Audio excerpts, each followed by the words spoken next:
Welcome to the Powerlifting and Power Ballads podcast, where we bring you a weekly dose of powerlifting news, tips, and training advice with a touch of 80s rock ballads. This podcast is presented by Team Roar Powerlifting, your source of the most comprehensive coaching and meet day preparation. Here are your hosts, Josh Rohr and Laura Sturm. All right, welcome to the Powerlifting and Power Ballads podcast. I'm one of your hosts, Laura Sturm. And I'm Josh Rohr. Welcome. So you were on a trip recently, huh? I went to the Everglades last week. So I took another Team Roar lifter, Amy Pancake, or she took me, I'm not sure. And we went down to the Everglades and, funny how when you have a vacation that's dependent on the weather, what can happen. So the weather wasn't good, huh? I haven't talked to you yet. Like literally I'm finding out about it. So the weather was not ideal. So remember how windy it was here in Atlanta last week? Or maybe you don't remember, but it was really, really windy. There was lots of, Dan being a tree guy, there was trees blowing over everywhere. Anyway, it was really, really windy there. And guess what happens when you try to go kayaking in really bad wind? You either go really fast with the wind or you don't move at all against the wind, or you get pushed side to side, right, perpendicular to the wind. That's my guess. Yeah, pretty much. Or they just say, the conditions are not good enough for us to go in that area that you really want to go to. So we were able to do part of the trip, but we weren't able to do the best part, which is the salt water. So there's this one part where we get to in Everglades National Park where you go out into Flamingo, which goes out into the Florida Bay. And there's like fish jumping everywhere and there's flocks of birds and people come from all over the world to see these birds because they're not anywhere else. There's flamingos walking around. There's eagles flying around.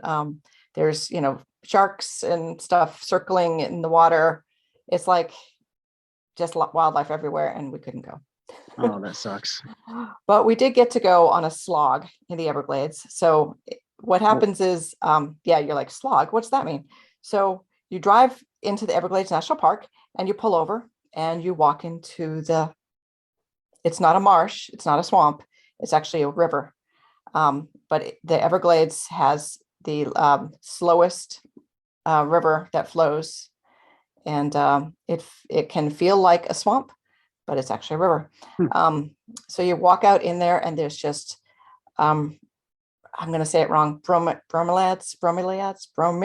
That's it. Bromeliads. They look like pineapples-ish, they're air plants and they just grow on the sides of trees everywhere.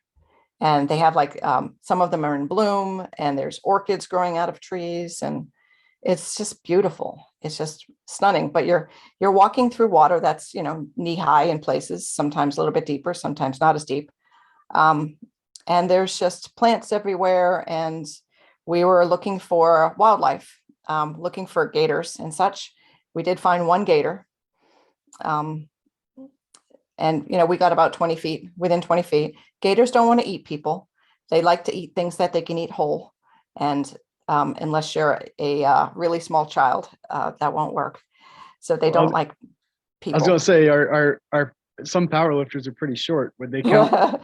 I'm pretty short, but no, they wouldn't want to eat me either because I'm too big. So if you get too close, they leave for the most part. There are some crocodiles in the area. Don't get too close to them because you're, eating.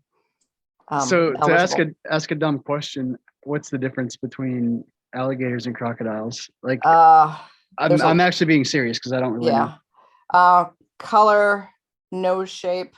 Crocodiles can be a lot bigger and they're a lot more aggressive, and their teeth are out of their mouth and they're lighter color, and their snouts are much pointier. But Everglades National Park is like one of the only places in the world that has both. It just depends on where you are in the park. But we didn't see any crocodiles this time. We did last time.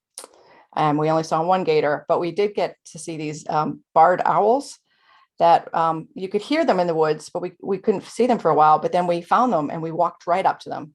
And you can walk like 10 feet away and they just kind of look at you. And there were two of them and they kind of just flew around, hooted at each other, flew to the other, and they just hung out with us. That's pretty cool. Yeah, so it was pretty cool. And then we went and did the mangrove kayaking, and that was really neat. Amy's son went fishing. He caught a fish, which was neat. We didn't see any crocodiles out there, which was a little disappointing, but and then we did a little bit more of a slog after.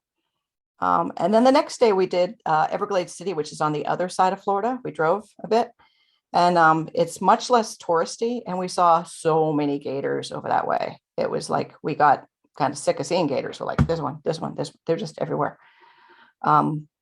And we're kayaking with them, and they're just kind of everywhere.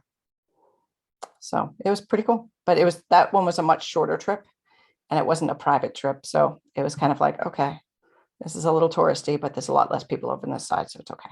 Yeah. But great Cuban food. Oh my gosh, man, you don't get great Cuban food here in northern Georgia. So yeah, so that part was awesome. But we had a really good time. Yeah, it sounds cool. Yeah, sounds like it would have been fun. Yeah, we'll have to do it. Yeah, have to do it. Yeah, if anybody wants to go to the Everglades, Garl's Coastal Kayaking, he's the guy. Go see him. He's amazing. So he actually got featured. What's his name? Garl. His name is Garl with a G. Garl. Isn't that strange? Garl. He was featured on, I think, the front page of the New York Times about, best trip. And right before COVID, he was fully booked for months on end, and he had so many people working for him, and then COVID hit and they closed down the parks, and he had no work, and he had to get rid of his guides. And oh man, so people in the tourist industry in Florida were very much affected by COVID. Yeah. So sucks. Sad, but it's a great place to go, and get bitten by mosquitoes if it's too late in the season, but don't do that. Yeah, I don't like mosquitoes. No, me either. I say that, but like it's a big shocking revolution. No, I'm sure nobody likes mosquitoes. No one likes mosquitoes ever. No, but and there's missile sites from the Cuban Missile Crisis in the Everglades. Really? Like it's kind of neat. I didn't know that. I did not know that either. So that's interesting. You can go tour the missile sites and the missiles they had aimed at Cuba. Wow. Yeah, that's super interesting to me. Like, I mean, yeah, it was history. Yeah. Crazy. So it was a really good time. So what's been happening here, Josh? What's going on in the powerlifting world? Well, Military Nationals happened this weekend. It was in Atlanta. David Goodwin hosted it. We had one lifter that competed, Xavier Richardson. He went 6 for 9, hit a 5 kilo PR deadlift. The thing that sucks, like he's had bad luck with like I think his first meet he did back a couple months ago, he got like the flu or something right before, and then right before this meet he got a stomach bug and lost a bunch of weight. He ended up weighing in at 169, competing in the 181 weight class. So it kind of sucks, but you kind of got to roll with it. It was only his second meet, so he's got a long way to go yet. But he had on his third squat, he actually walked out, got set up, and got the replace command twice because his knee was just kind of shaking a little bit, so it wasn't quite locked out. And by the time he got the squat command on the third try, like he just had nothing left.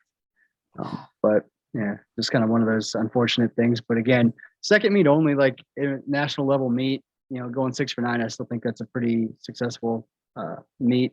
I know he was pretty disappointed after the squat, but I think it was also a good opportunity for him to realize what it's like to compete at a high level, because you can't sit around and dwell on the squat all day. You got to get your ass ready to bench. So he did a pretty good job turning around there and getting ready for that, and pulling a PR deadlift at the end of the day. So I think he's got a bright future in lifting for sure. So awesome. But the side competition we had, some of us from Team Roar were there spotting and loading, and basically platform 1 had James Vang and Wesley Toller from our team.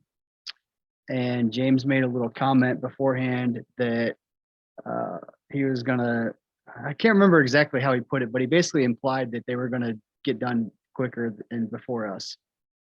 So I'm like, all right, that's fine. So Nice. He took a lot of the younger people on the team. And then I had on my so he had a couple other people there too. Jordan Coomer was there from Elite Iron, and a couple other guys were on platform one. And then on our platform, we had Dale McLaren, myself, Chris Elmore, and David Dix. He's one of the newer lifters on our team. And then there's one other guy, I can't remember his name, and I talked to him all day, and it's eluding me right now. But anyway, we got way ahead. By the end of by end of squats, like we finished almost a flight ahead, and then we were still about a flight or two ahead after bench. But then, we're older. We started slowing down by deadlifts.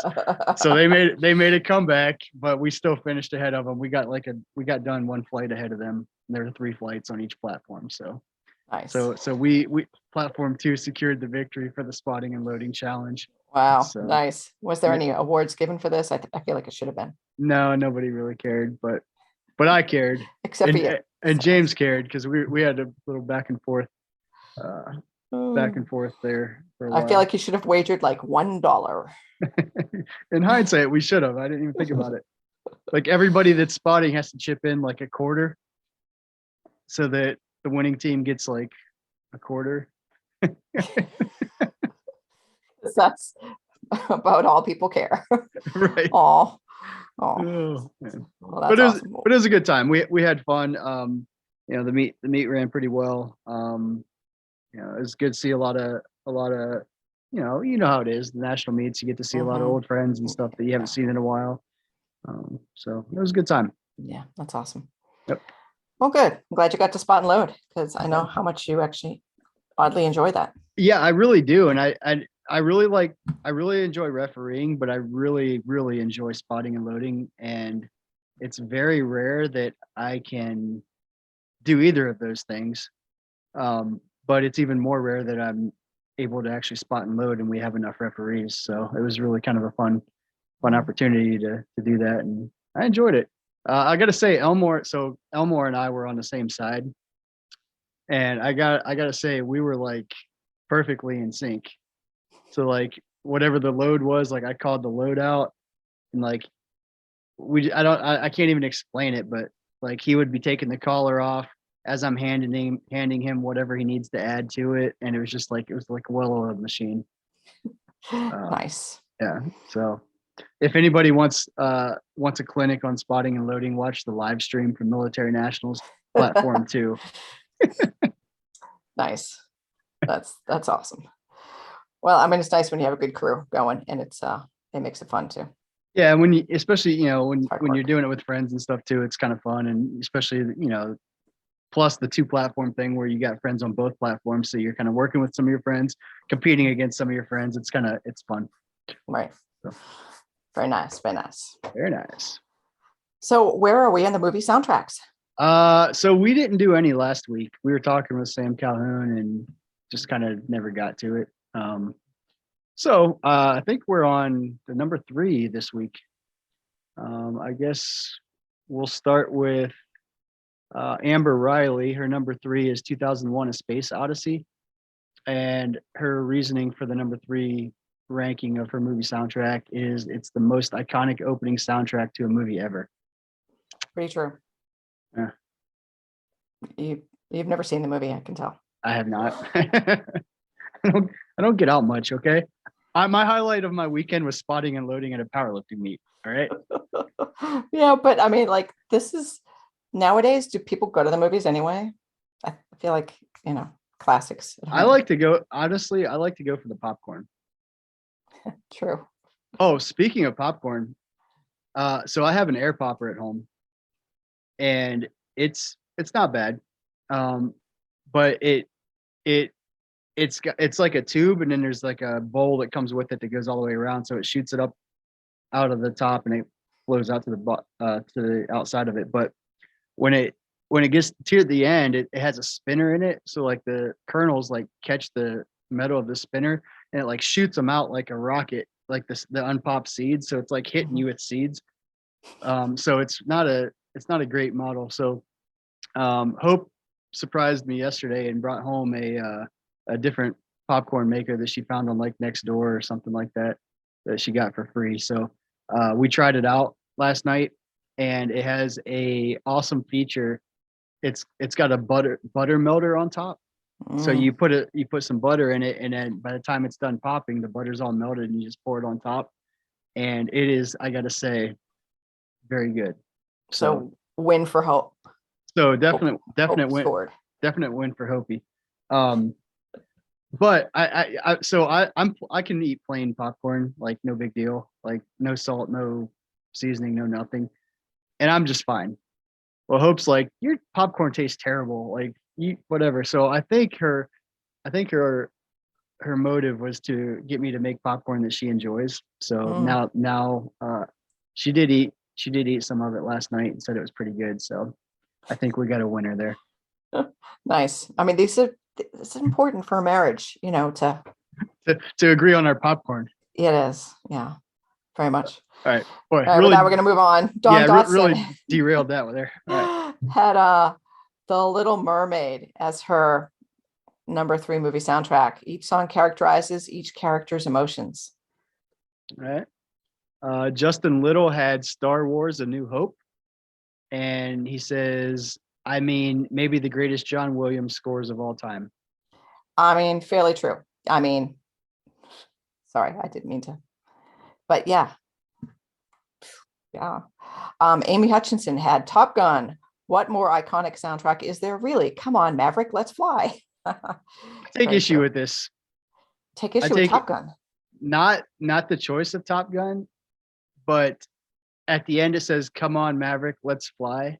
That was not ever a quote in Top Gun. Did you look this up? I did not. I just know Top Gun. Oh, okay. And I'm wondering, so maybe I'm jumping to conclusions here, Amy Hutchinson. But I'm thinking that she meant that as like a reference to the movie or something like that. But not actual Because quote. yeah. Well, I think she meant it as an actual quote. So Amy, if I'm wrong, let me know. But I am basically saying that you don't really know Top Gun, and I'm at the moment disappointed. Oh. In the argument, not the selection, but in the argument. Yeah, because I would say that was one of my near choices, was Top Gun. Yeah, it's a great movie. Stacey Metcalf had Saturday Night Fever opening scene, plus again, actor sings and acts in this film. Yep, I can't argue that. You can't. Amy Pancake had Bohemian Rhapsody, 22 great Queen songs, many of them live. So this, right? This is one. That's technically it's a movie, right? It is a movie. It did have a soundtrack, but you're right. It's kind of about the band and about the music. It's not just a movie that happened to have music. So I was kind of thinking that too. I'm like, oh, not really. Love the album, love Queen, but yeah. Agreed. I agreed with both those, but I think that's almost cheating in my opinion, because like, of course it's a great soundtrack. It's about a great band. Right. Right. Yeah. I'm like, but what other movie about a great band could beat that? I don't know. All right. So from Siraj Saeed, and if I'm butchering your name, I'm very sorry. Tenacious D, the pick of the column ended. Destiny. The Tenacious D, the pick of destiny. Jack Black is amazing. Oh, so that's the Jack movie. Yeah. Jack Black movie. Yeah, that's the Jack Black movie. It's got some pretty good. So this one's different because it's not technically. I mean, it kind of is about a band. I mean, because Tenacious D is a real band with Jack Black, but they're not like a band. I don't know. This is a gray area. So I don't know. I think this one counts because it's. I don't know. Whatever. We'll figure it out later. It is a good soundtrack though. I've seen it. It's very good. Chris Peterson has Moulin Rouge, one of the best made for movie musicals. This mashup of artists showcases Ewan McGregor's best attribute, which is singing. I really liked that movie and I really enjoyed the music. I don't think I would listen to it outside of watching the movie. But the music really surprised me. I remember thinking, well, I'm just going to watch this. And, a lot of people saying things about it and being like, oh shit, this is really good. And some of the songs or songs you actually knew, but they did them differently, Yeah. but they're actually really amazing. And I can tell you've not seen this movie either. No, I have. So No way. yeah, shocker. So I agree. I actually really enjoyed it. I'm not a big musical fan.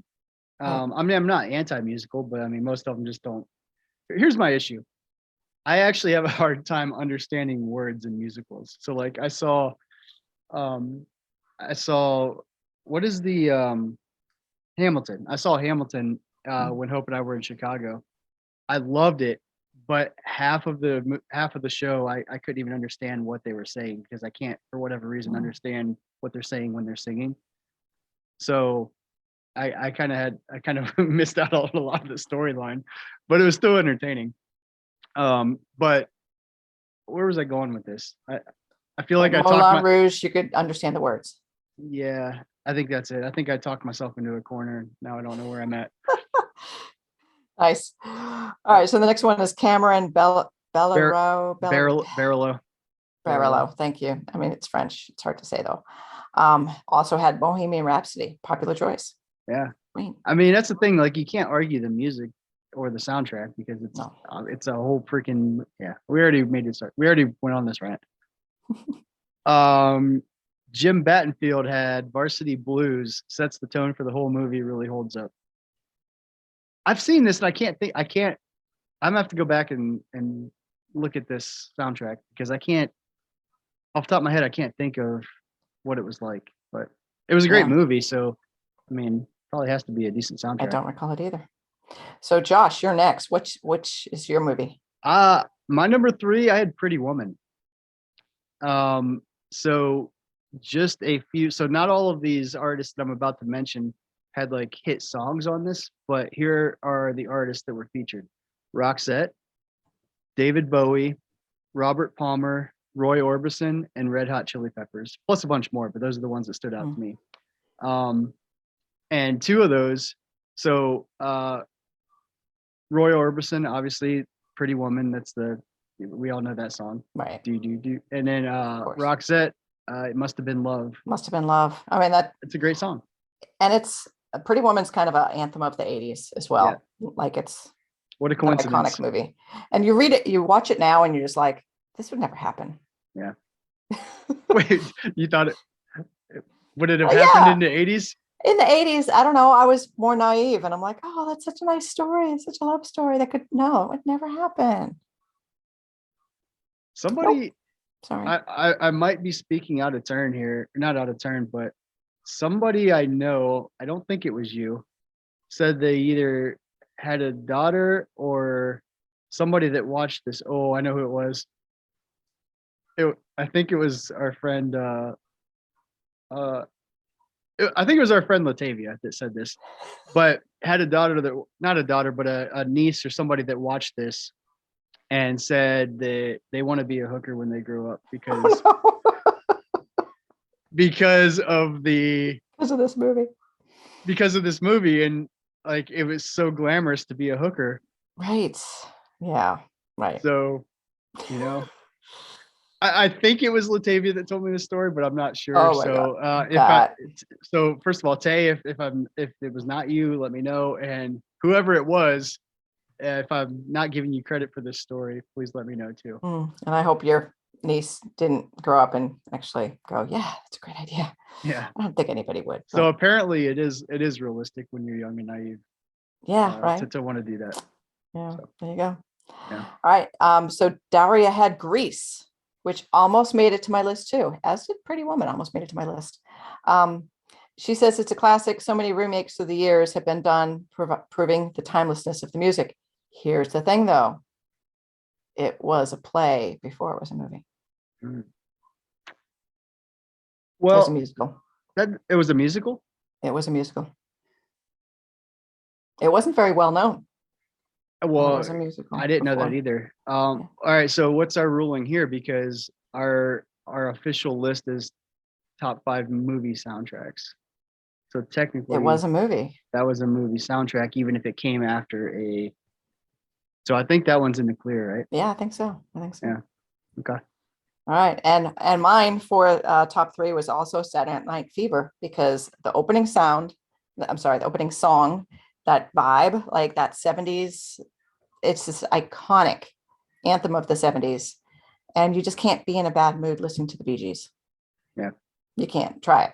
You can't. I've tried. I can't do it. I try every day, Be in a bad mood. but the Yeah, Bee Gees you keep can't. me in a good one. Yeah, you can't be in a bad mood with the Bee Gees, and it's Yeah. just such an iconic. Yeah, and I actually remember my parents had this album like in vinyl, and we listened to it a lot. Yeah. But it was a very adult movie, and they wouldn't let me watch it when I was a kid. But you watched Pretty Woman and thought, Well, I was older by then, oh, got it. 70s, 80s. All right, so here's the powerlifting situation. Training has not been going well recently. You're getting more and more frustrated and thinking about quitting. You find yourself more irritable than normal because of this as well. You really don't want to quit, but you don't want to work so hard for no progress. What do you do? Well, I think the first thing to look at is, some of these signs, to me, borderline overtraining symptoms. So, a lot of people don't realize that a lot of overtraining is basically just not being recovered from a nervous system standpoint. So even if you're doing the same amount of like physical labor, the same amount of, eating the same amount of work in the gym, if your stress level is higher, or if you just have a lot more like doing a lot more processing and requiring a lot of in-depth thinking that just drains you, like that can result in you not being as recovered and being able to train as much. So, a lot of people only look at the physical side of it. um, External physical, like, manual labor job, or how much weight I moved in the gym, or how many steps I got today. But the cognitive side of it too plays a big role. So that would be the first thing I would look at, and I would bet that more likely than not, you probably have something going on. Increased stress levels, not enough sleep, something that I guess doesn't show up as a red flag real obviously, I guess. So I would look into that, and a lot of times it's a matter of just backing off some of the physical things to allow you to get back recovered. So, even though, all things equal on the physical side, you may need to drop off some of the volume in your training. You may need to eat a little bit more because you may be under eating because of all the other, stress going on, stuff like that. So I would say, again, I'm making up this number, but I'd say 75% of the time it's something along those lines that is probably kind of holding you back. Right. The other thing I would say too is it could also be your perception is that training's not going well, and you're getting more frustrated because your perception is like, oh, it's not going well, and I want to quit. And then it sometimes it can kind of spiral into, I think it's not going well, so then it becomes not going Therefore, well. it's not going. Yeah. Right. I think therefore I am. Yeah, kind of. So sometimes it's good to talk to someone to say, I think my training's not going well. So someone who can give you kind of a reality check and be like, yeah, you're right. Like your numbers have gone down. Like your form looks like crap. I mean, if that's true, then yeah, it could be overtraining. It could be need to take a break. But a lot of times I think we just perceive things inaccurately because we see things through our own lens. Yeah, I think that's very accurate. That's a good point. Been there, done that. Yep. So Yep. Our new lifter tip, I just didn't do it. I have one. So Laura has one. Okay. I have one. So, and this was actually something I learned at a meet, which is probably not the best time to learn it. So on squats, when you're in a competition squatting and you're unracking things that are, close to maximal effort, because your opener won't be close to maximal effort, but you need to treat it like it's still that same thing. The second one's approaching, right? And the third one certainly is pretty maximal effort, right? Power up that bar off the rack. don't just ease into it. I'm not saying hit it hard, but like know that setup as you're getting onto the bar and standing it up, just standing it up is meaningful. That means something. And I think I learned that kind of the hard way at I think there was the Savage Open where I wasn't unracking the bar very aggressively, and I stumbled out and almost damn well fell on my third attempt. I think I had to unrack. Spotters kind of steadied me and brought me back into the rack, and then I re-unracked the bar, walked it back out, and still squatted it in time. But I think I learned the hard way that unrack that bar like you mean it, especially on that last one. Yeah. There you go. Yeah. That's my new lifted hip. I think that's a good one. Yeah, because a lot of people, I mean, especially, you know, we rarely max out, right? So to have that weight on our back, it's not occurring that often. I mean, we'll do heavy walkouts here and there, but yeah, I mean, you gotta, you know, unrack it like you mean it. Yep. Yeah, I agree. and that was from Mark, who handled me that day. Mr. Freeman. Mr. Freeman. So Yeah. thanks, Mark. I never almost fell again after that. But, you know, I never fell before, but that one was pretty sketch. It's funny. Never almost fell again. Yes, Cool. but after that, I did unrack it like I meant it. Yeah. Because his voice was in my ear. Yeah. After that. So isn't it Good funny? stuff. Isn't it cool? Like some of those just like moments in time that you remember and like who said it and what they said. Yep. And what sticks with you and what doesn't. Yep. So the one, this is completely unrelated, but maybe along the same lines, I guess. Sherman, one thing he said to me when I first moved down to Georgia, I don't even remember the situation. I'm sure we were benching or something, and I was probably complaining about a bench shirt or something like that. And just very matter of fact, completely dead serious, he goes, Josh, he's like, I'm not saying you're being a bitch, but you gotta stop. You gotta stop. Whatever. And I don't remember what he said after that, but all I heard was Sherman just called me a bitch. So, all right, here we go. So, yeah, I don't know. That flipped a switch for me. It just kind of pissed me off enough that if I was like complaining about the pain of a bench shirt or whatever it was, I don't know. It kind of flipped the switch in that. Don't be a little bitch. Fixed. Yeah. So. Yeah. Yeah. That's funny. Yep. Do we want to say anything about the Team Roar weekend? We can. It is officially scheduled, I believe. It is. So what are we going to do in the Team Roar weekend, Josh? We're going to train, grill, bonfire, tube, and sleep and repeat. Yes.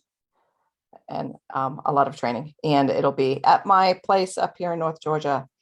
So if you're not a Team Roar lifter getting ready for nationals, well, you should be. That's all I'm saying. Yeah. And you could be. Yes. So that you can partake in the fun. I think being part of a team is actually really friggin' cool. Yeah. Bonding with people and getting that support. It's nice. Yeah. And, you know, even going back to the Arnold or even military nationals this past weekend, like a lot of our team was there. You know, Stacy Metcalf was there.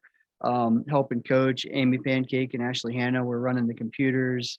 Nice. You know, James was there. Xavier was lifting. You know, we had a couple of the guys I mentioned earlier, spotting and loading. So it was really cool just having everybody, you know, everybody there for different reasons, all to do, work in the same event. So very nice. Yeah, it was pretty cool. It'll be a good time. So the date is May 20th to the 22nd, I believe. Yeah, I think that's right. It's like 2.5 weeks before nationals starts, so it's kind of everybody's last heavy singles week. So we'll just kind of all, you know, I'm sure not everybody's going to fly in, but you know, there are people already booking flights to fly in, and we just got to figure out the whole lodging situation. I'm probably just going to sleep in the barn, if I'm being honest. Like, I'll just bring an air mattress and sleep in the barn.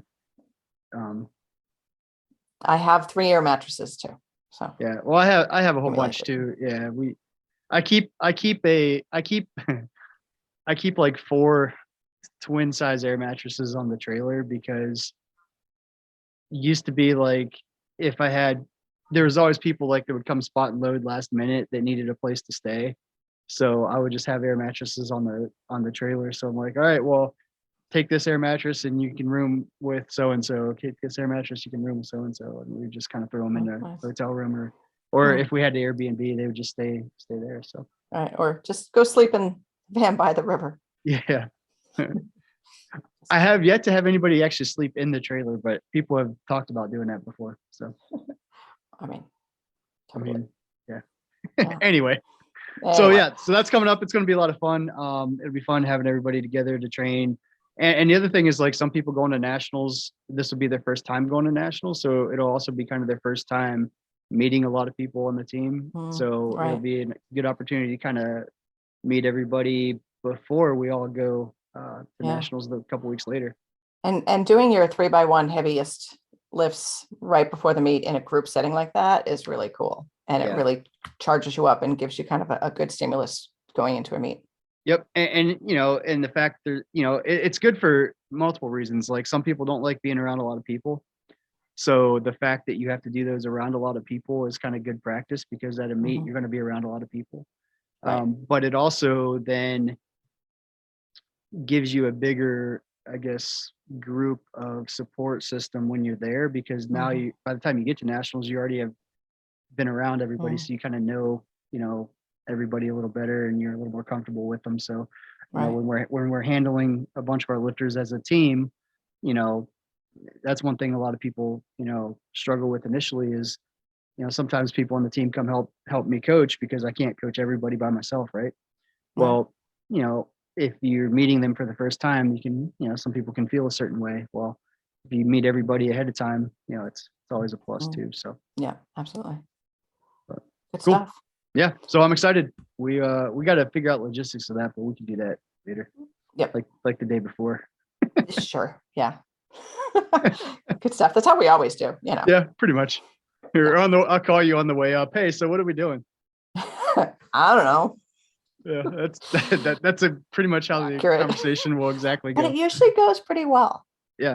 We wing it, but See, there's positives and negatives to planning stuff, because if you plan it, then it's like, well, I wish we wouldn't have planned this time, because I'm kind of feeling like training right now. So we can just be flexible and go with the flow and, whatever. Yeah, I agree. All right. So what should they do if they need more information about being part of Team Roar? Well, if you want to join Team Roar, you can go to teamroar.com and click on Get Started and fill out the beginning questionnaire. And from there, it'll prompt you to schedule a free Zoom call with yours truly. And basically, we can go over the ins and outs of how we program, what it means to be on the team, all those details. And from there, we'll match you up with the coach, get you set up and running, usually within about 7 to 10 days, because we do need some lead time to be able to actually put together a structured training program. We're not just like giving you random stuff to do. So that does take a little bit of time. But you can also follow us on Instagram at Team Roar, and we do post a lot of stuff there.